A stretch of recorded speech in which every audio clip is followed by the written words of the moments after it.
This nostalgia is Dad cheering for the Karate Kid. Now, the Karate Kid in my life held such a profound place in my life. A lot of life lessons were learned from Karate Kid. It was a huge movie.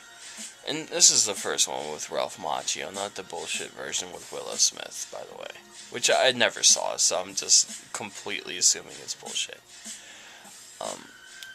But with that, with Karate Kid, we'd watch it, and the big thing to do back then, when the VCR was like still kind of new and revolutionary, is that they would tape a movie. And that was one that they taped for us that we really enjoyed.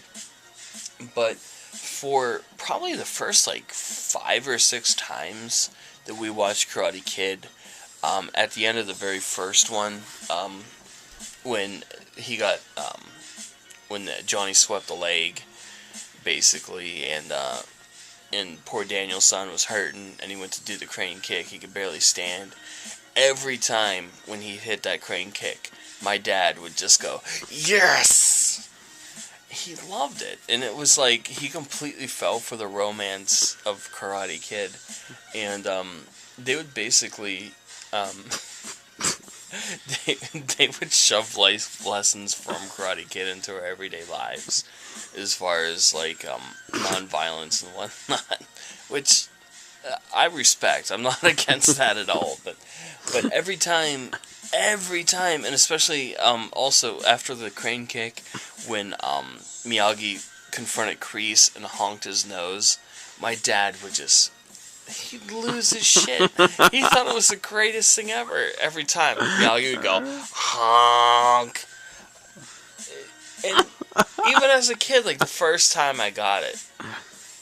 But the second, third, and fourth time, I'm like, alright, I'm learning things from this movie. It no longer shocks me to the point where I have that guttural reaction of laughing that long. Like, I've learned and I've moved beyond it. But my dad was so deeply vested into the Karate Kid romance, where every time that crane kick hit and the honk of the nose, my dad was totally invested into it, where he would just be like, yes, this is the greatest. You're the best Around. Nothing's gonna ever keep you down.